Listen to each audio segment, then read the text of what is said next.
Estimados pasajeros de clase emergente, porque no es lo mismo contarlo que vivirlo, Matías Dumont, CEO y fundador de Antiestático, introduce a Nicolás Bori, director impulsado por Young Director Award, que demostrará que es posible pasar del sueño a la pantalla. Esperamos que la trayectoria de Nicolás Bori hasta llegar a dirigir la exitosa campaña Breaking Glass os inspire y os anime a seguir creando. Hola, hola, ¿se me escucha ahora? Sí, ¿qué tal? ¿Cómo les va? Bueno, vamos un poco justos de tiempo, pero yo les voy a contar cómo nos conocimos con Nico Bori. Nos conocimos en Cannes, en las famosas barbacoas, fiesta de mi amiga, queridísima amiga Ingrid. Y Nico estaba en ese momento estudiando en la Film Academy de Baden-Württemberg. Y si bien tenía muy poco reel, en ese entonces ya se sentía y vislumbraba su pasión. Vino a hablarme de lo que estaba estudiando en Berlín y que quería currar y hacer cosas juntos.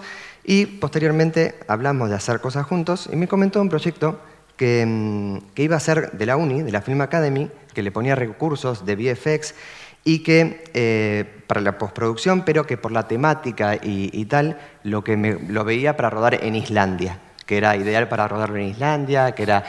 Ahí digo, joder, digo, me apunta alto el muchacho. Y justo nosotros habíamos rodado en Islandia y entonces es como, bueno, pero vos conocés gente allá y tal. Y es como, bueno, sí, bueno, veámoslo. Y lo hicimos, lo rodamos en Islandia. La verdad que por craft iba perfecto y lo hicimos. Con Mother Nature, eso fue en Mother Nature, para Extinction Rebellion. Lo presentamos y ganamos en YDA de 2023, pero ganamos plata.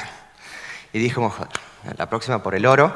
Pero ahí empezamos a hacer cosas juntos y la verdad que es una peli que vale la pena que vean. Y encima después con el tiempo nos dimos cuenta que su padre y mi padre eran amigos, ambos comandantes de aerolíneas argentinas. Su hermano es también piloto, mi hermano también piloto, habían estudiado juntos y hasta teníamos una prima lejana en común.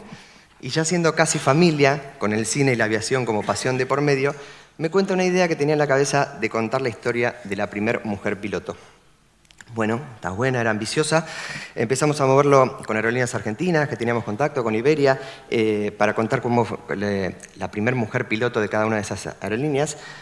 Pero la realidad es que la primera, la pionera, era de Scandinavian Airlines y dijimos, bueno, vamos con esa, ¿no? Que es la de verdad. Entonces contactamos lo más difícil, que es con Scandinavian Airlines. No nos hicieron mucho caso, ni bola. Fue desgastante, pero Nico, ni corto ni perezoso, y con algunos recursos que le daba la Film Academy, la universidad, se metió a hacerla, mandándonos todas las cosas que iba consiguiendo por escuelas de vuelo, por pilotos que prestaban sus aviones, sus aeródromos y cosas, y avanzando. Y nos convenció otra vez para que nos metamos en esa hermosa peli para hacerla realidad. Sin tenerla, en ese momento no la teníamos vendida todavía con Scandinavian Airlines. Pero dijimos, bueno, vamos a hacerla y de a poco se los vamos mostrando y van a picar, no pueden decir que no. Pero bueno, ¿cómo la dirigió? La hizo de realidad y todo, voy a dejar que se lo cuente mejor él. Con ustedes, Nico Bori, mi amigo. Primo, gracias. Bueno, primero gracias por la invitación. La verdad que es siempre muy lindo tener una excusa para poder revisitar proyectos y mirar y reflexionar un poco, así que eso es lo que traté de hacer y voy a tratar de contarles un poco, no solamente del proyecto, pero como la temática era esto del sueño a la pantalla, un poco en una versión resumida de cómo llegué a estar dirigiendo, y es una historia un poco particular, así que vamos a ir por ahí. Primero les voy a contar mi prehistoria, porque yo en realidad no empecé con el tema del cine. En realidad yo siempre quise hacer algo en lo audiovisual, pero bueno, creciendo en Argentina a veces uno se lo piensa dos veces la salida laboral que le puede llegar a dar, y bueno, tal vez por falta de jugármela, terminé estudiando administración de empresas, terminé haciendo otra cosa. Yo vengo de familia, como decía Mati, de aviación, siempre fue una pasión mía. Y bueno, lo que les decía, o sea, yo terminé haciendo administración, después terminé yéndome a trabajar, nada que ver, o sea, terminé haciendo, bueno, negocios, marketing, me fui a Google, y ahí, básicamente, ahí podría haberse terminado un poco esta historia. Y eso lo hice durante un par de años, pero tenés esta cosa que te sigue dando vueltas en la cabeza, que es, tipo, yo estoy para hacer otra cosa, ¿y por qué no lo voy a hacer? Bueno, un día como que me saltó el chip, renuncié todo, dejé todo, agarré una mochila y me fui a viajar por África. Y me recorrí África del sur, de Ciudad del Cabo a Cairo en un camión durante 6 meses y filmé todo. Y fue un poco, nada, medio sin un plan. La verdad que me fui sin un plan. Yo quería probar qué iba a pasar y me fui con una camarita. Lo filmé todo y después resulta que una empresa de turismo inglesa lo vio y me lo compró. Y dije, bueno, capaz que sí se puede vivir un poco de esto. Y eso como que me dio ese pequeño puntapié de confianza para meterme en esto. Así que me busqué dónde estudiar. Resulta que esta escuela que mencionaban en la presentación anterior, la Film Academy Baden-Württemberg, que es un poco impronunciable, me pareció excelente porque tiene un programa específico de cine publicitario.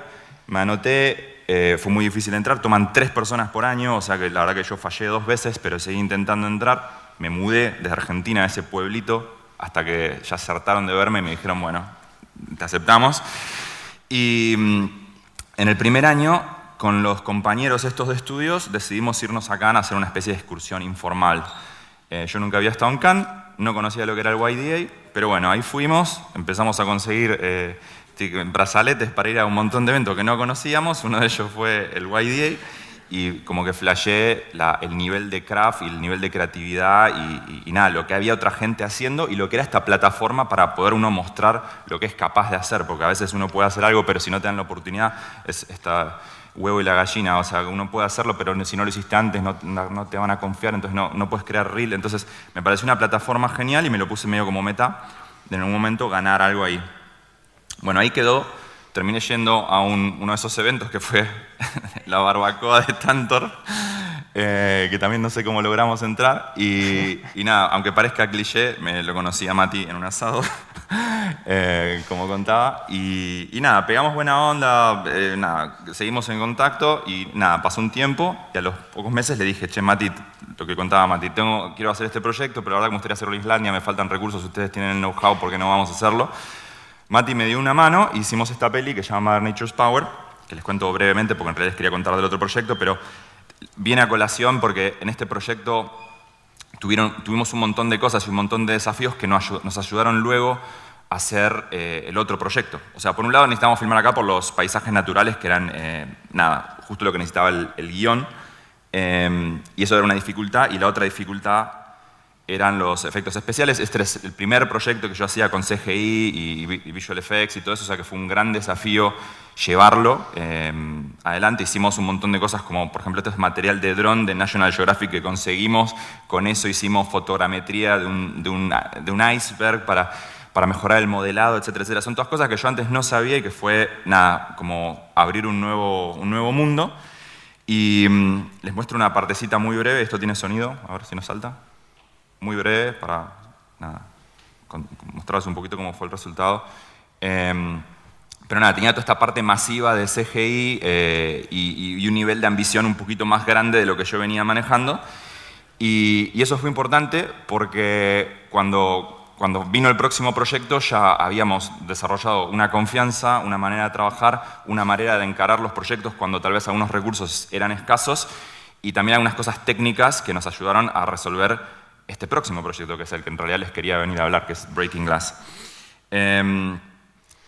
Teniendo los dos una conexión con la aviación, queríamos hacer algo sobre esta temática y yo, sabiendo mucho, criándome en esto y sabiendo mucho sobre aviación, me di cuenta que creo que todos acá podemos saber que hay mujeres pilotos, lógico, que tal vez eso no fue desde el primer día, pero yo, sabiendo un montón de aviación, no tenía ni idea cuándo fue que eso cambió y cómo cambió. Y me pareció, o intuí que dije, acá tiene que haber una historia increíble. Entonces me la empecé a imaginar sin saberla primero. Y resulta que cuando empecé a investigar, muchas de esas cosas que había imaginado sí que habían pasado. Y logré contactar con 3 de estas primeras mujeres piloto. Una fue Bonnie Tibursi, que fue la primera mujer piloto para American Airlines, con la cual me encontré también en Berlín. Me contó su historia, y la otra fue Turi Biderud, que fue la primera mujer a nivel global para Scandinavian Airways en 1969. Y a ella también le hicimos una entrevista, una pequeña partecita. No sé si tiene sonido, bueno, no importa. Básicamente lo que nos contó lo mezclamos todo para hacer un guión que represente los desafíos que tuvieron todas estas mujeres y representarlas un poco a todos en su conjunto. Pero claro, el guión era bastante ambicioso. Salimos a buscar apoyo, pero Scandinavian como que no, o sea, les encantaba la idea, pero no nos terminaban de dar un sí. Y ahí es cuando contacté con Mati y dijimos, bueno, vamos a intentar hacerlo con estos recursos que tenemos en la universidad, con su apoyo y todo, vamos a empezar a hacerlo y en algún momento se van a tener que dar cuenta que hoy, en el día que muchas marcas es muy fácil, hoy está de moda la inclusividad, la diversidad y todo eso, que una empresa lo haya hecho, que tenga el legado de hacerlo en 1969 o jugársela en un momento donde no era cool hacerlo, me pareció que era una historia que ellos como empresa tenían que recalcar y sacar a la luz. Así que decidimos apostar y seguir adelante. Claro, no teníamos mucho dinero, así que acá lo importante es la adaptabilidad de las expectativas. Entonces, si bien yo como director capaz que puedo pedir esto, porque queríamos filmar las escenas de los despegues, de los aviones y no sé qué, y claro, la herramienta que uno quisiera sería esta, la realidad fue esta. O sea, la realidad fue este autito que tuvimos que armar ahí con un Ronin y un caño. Pero bueno, qué sé yo, depende de las necesidades, esto puede alcanzar para lo que uno necesita. Y alcanzó, vamos a decir que el nivel de aceleración que tenía este auto no era el que hubiéramos querido, pero bueno, funcionó para el plano que necesitábamos. Otros ejemplos son, por ejemplo, bueno, también empezando a hacer research de cómo se filman este tipo de situaciones. Claro, decimos, bueno, vamos a ir a un estudio con croma, qué sé yo, todo controlado. La realidad es que... para esto no estaba. Bueno, creo que viene acá. La realidad es esta. La realidad es que filmamos en un garage, al lado de un Fiat 600, entre gomas y cajas, con un croma ahí medio improvisado y unas telas.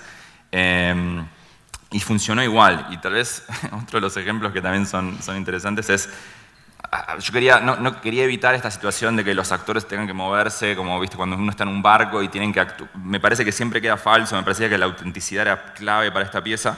Y si uno quisiera hacerlo bien, tal vez conseguiría una de estas plataformas de motion control para, bueno, espectacular. Eso es en lo que quisiéramos. Pero en Wallapop no se consigue, en Wallapop se consigue esto. Entonces... nada, viste, lo hacemos funcionar igual. La realidad es que ese tipo de microvibración es una vibración que no sale del cuerpo de la persona, del actor, sino que tiene que salir de otra cosa que le mueva. Acá les muestro un ejemplo. Esta cuestión del micrófono, de cómo se mueve el micrófono, cómo se mueve la ropa, eso no lo puede hacer un actor. Eso tiene que venir un movimiento de otro lugar. Entonces, la verdad que con esta solución de 50 euros lo solucionamos también. Entonces, a veces es custom made la solución y no tiene por qué necesariamente ser una millonada. Y bueno, después otro tema que fue importante de solucionar era el tema de los aviones antiguos. Era una película de época, teníamos década de los 50, 60 y 70. Entonces era no solamente conseguir estos aviones que estén en condiciones, que ya de por sí era difícil, pero conseguirlos en buen estado, que vuelen, porque teníamos escenas aéreas. Algunos de estos ejemplares eran únicos, o sea, este es uno de los únicos 2 en Europa que estaban funcionando. Después el avión Jet, que les voy a mostrar después, también es el único en el mundo, que es un milagro que siga funcionando porque es el primer avión de generación Jet. Antes eran todos así con hélice, y ese es uno de esos aviones de primera generación Jet y estaba funcionando. En fin, lo que descubrimos acá también es que en el sur de Alemania, donde empezamos a producir la mayoría de las cosas, empezamos a meternos en foros y ahí había un montón de gente coleccionista de aviones vintage. Como se podrán imaginar, una persona que colecciona aviones vintage no está muy mal de pasta. Entonces, cuando íbamos a contarles la historia, la verdad que les gustaba tanto la historia, el guión, y ser parte de contar esta historia, que nosotros no tuvimos que ni pedirles que nos hagan un descuento. Ellos nos regalaban los aviones. Me decían, toma, tengo este, que no querés llevarte este otro, también te juro. O sea, uno nos ofreció 2 aviones, decíamos, no, necesitamos uno. O sea que eso fue increíble, el apoyo de una comunidad, como la comunidad aeronáutica, nos pudo brindar.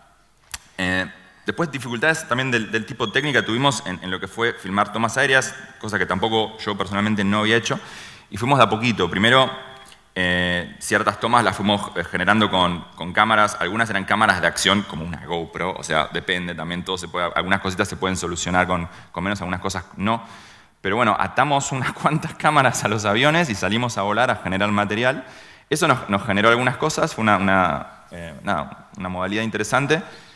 También instalamos cámaras adentro de las cabinas, como esta, que es en un planeador. Hicimos pruebas antes de meter a la actriz.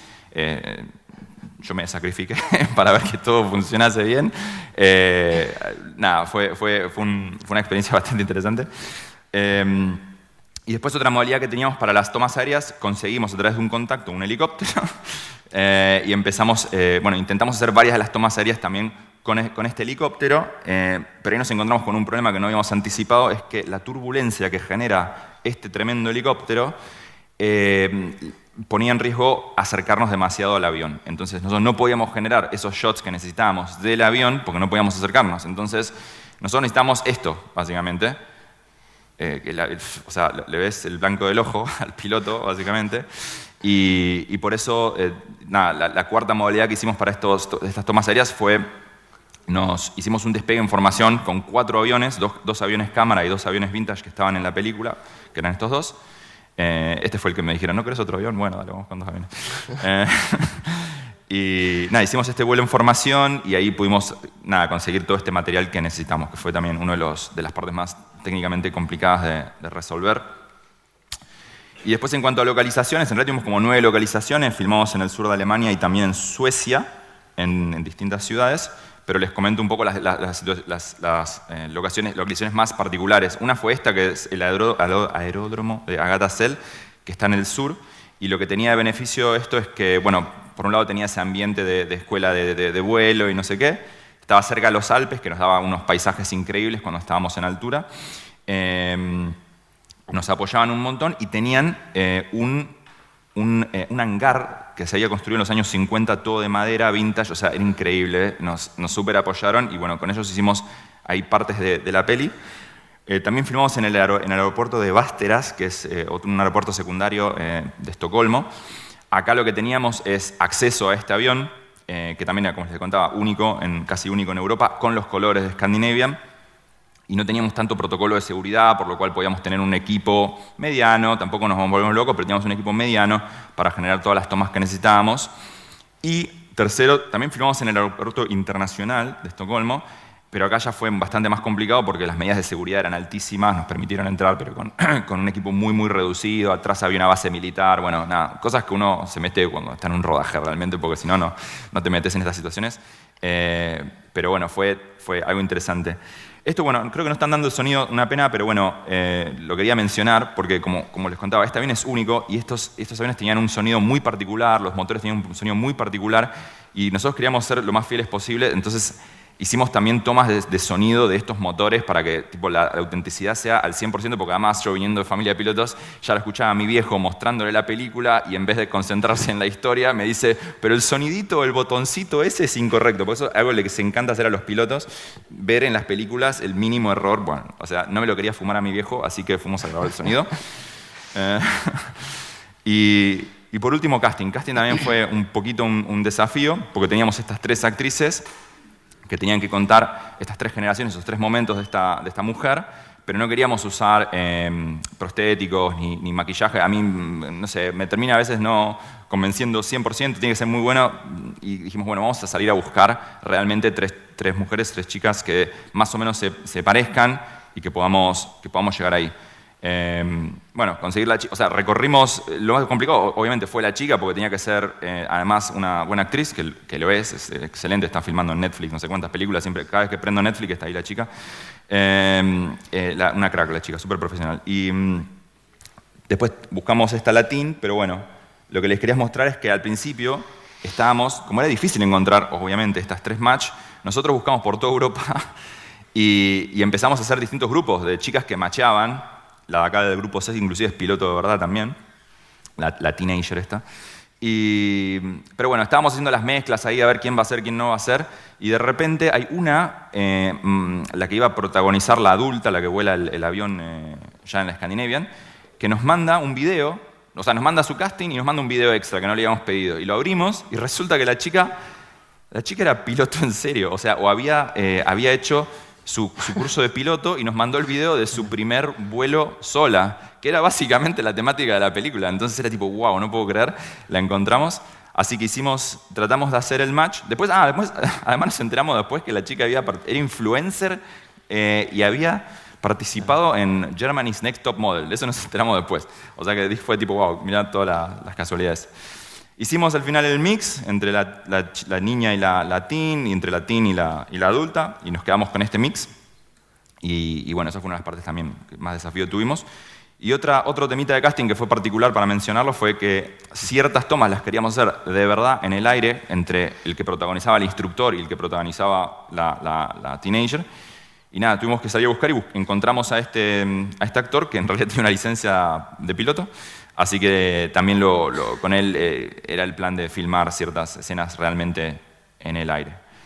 De diseño de producción voy un pelín más rápido, les voy mostrando simplemente un par de cosas, pero cositas que ya tal vez fui mencionando, pero como se podrán imaginar fue difícil con el presupuesto que teníamos tratar de generar estas tres décadas en detalle, los 50, los 60, y tal vez lo que es particular es, en realidad en los 70 lo único que vemos es el despegue en esa cabina, pero claro, había que conseguir esa cabina, y esa cabina no podía, o sea, nosotros nos habían ofrecido cabinas de aviones simuladores de acá, de allá, pero claro, son todas cabinas digitales, porque hoy todos los aviones son digitales, con pantallas, y nosotros necesitamos un avión analógico.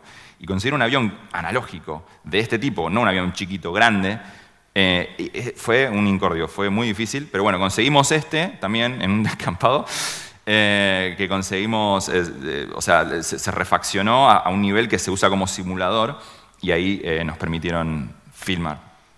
Y por último, y esto viene a conexión con lo de Mother Nature, lo de los efectos visuales también fue bastante desafiante. Teníamos como 75 planos, 50 de croma o comp y 25 full CGI. Y todo eso que habíamos aprendido en Mother Nature nos ayudó un montón a ir resolviendo estos problemas. Estos son algunos de los comp de la cabina, o algunas cosas que hicimos en tierra con los plates que habíamos filmado del helicóptero o del avión. Y cositas también para resolver y facilitar o abaratar o encontrar una manera de ser más resolutivos fue también trabajar con modelos. Habíamos tenido modelos plásticos y con eso fuimos haciendo todo el blocking de todas las escenas para no tener que tener un animador y ir con 1000 rondas de feedback y no sé qué. O sea, nosotros hicimos todo con avioncitos de plástico. Fuimos bloqueando las escenas y entonces la comunicación con la post fue muchísimo más sencilla, más directa y más barata. Bueno, acá hay unos ejemplos también de los comp. O sea, cuando quisimos hacer el aeropuerto que se parezca a un aeropuerto de los años 50, tuvimos que multiplicar los aviones, etcétera, etcétera.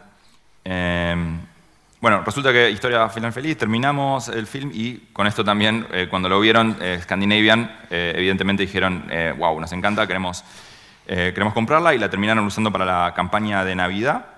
Y ahí es donde las cosas empezaron a disparar y fue muy lindo también para mí, porque de repente empezaron a empaperar los aeropuertos con los pósters. De repente me empezaron a llegar mensajes de amigos que lo veían en el avión, que estaban viajando por Navidades, y de repente les aparecía mi nombre en la pantalla del avión. Inclusive me llegó un mensaje de François, de YDA, que de repente un email así de la nada que llega y me dice: che, Nico, creo que vi el póster de tu peli, porque se la acordaba. Creo que vi el póster de tu peli en un taxi, me dice. Y fue tipo, wow, la verdad que un flash. Asociaciones de pilotos también nos empezaron a invitar querían mostrarlas, querían saber de qué trataba la película, por qué la habíamos hecho. Me invitaron a ir a dar una presentación sobre la película a Melbourne y a Sydney. La presentaron en Islandia, en Estados Unidos. Y después todo tema festivales también, por suerte, nos fue muy bien en la gira de festivales. Hasta se presentó en Tokio hace poco la película, sí, con YDA también. Así que nada, eso fue genial. Me ayudó a ponerme un poquito más en el mapa, también fuera de España, en shots el año pasado. Y last but not least, y para volver un poco a donde comenzaba esta presentación, yo realmente esa primera vez que fui a YDA, que me abrió un montón la cabeza y puso, digamos, mi nivel de ambición en otra estratosfera de lo que yo venía manejando, para mí haberlo mandado a YDA y haber tenido ese reconocimiento ahí, que terminamos ganando oro en el YDA, fue súper especial, pero no fue tan especial como otra cosa que pasó también ahí, que fue en un momento en la gala y no sé qué. De repente alguien me llama y dice: no, porque quiere hablar François con vos. Yo lo conocía a François de todos los eventos, yo decía, pero nunca había hablado con él. Y nada, él se tomó el tiempo para venir y hablar conmigo y compartir unas palabras de apoyo y contarme cómo le había parecido el film, lo mucho que le había gustado. Y realmente que una persona como él, con la cantidad de films que ve todos los años, con el nivelazo que ve, que venga y que te venga a hablar, o sea, y que te cuente, que te dé esas palabras de apoyo, la verdad que para mí fue casi más importante de haber ganado el premio en sí. O sea, fue muy, pero muy especial y me ayudó un montón, qué sé yo, a seguir apuntando para arriba. Desde entonces, como les decía, es algo que me había costado un poco a mí entrar en el mercado español, tal vez antes, porque por un lado por la falta de bobina y por otro lado porque yo no vivo en España, vivo en Berlín. La gente tal vez no me conocía, las agencias tal vez no me conocían y capaz que quién es como que no me terminaban de dar esa oportunidad, pero este film como que terminó de destrabar eso y desde entonces, en el último año con Andy, ya filmamos como 7 proyectos en Barcelona, Málaga, Madrid, Bogotá. O sea, la verdad que de repente no venía y de repente explotó todo y fue todo por un proyecto. A veces hace falta un proyecto, hace falta una cosa, hace falta confiar y seguir. Y, por ejemplo, el mes pasado también, si alguien me contaba lo que yo iba a estar haciendo el mes pasado hace un año, no se lo iba a creer. O sea, el mes pasado estuvimos en el mismo mes filmando en Bogotá, en Suiza y en Canadá, todo el mismo mes. O sea, fue una locura. Súper cansado, súper agradecido y la realidad es que mirando hoy hacia ese momento, cuando yo decidí renunciar a ese trabajo de oficina, que la verdad que me estaba quitando un pelín el alma porque yo quería y sabía que podía hacer otra cosa, pero no me había animado, hoy tal vez puedo decir que gracias a esa inspiración que me dio en su momento YDA y el apoyo que me dio Mati y Antiestático, fue un antes y un después y por eso estoy muy agradecido. Gracias.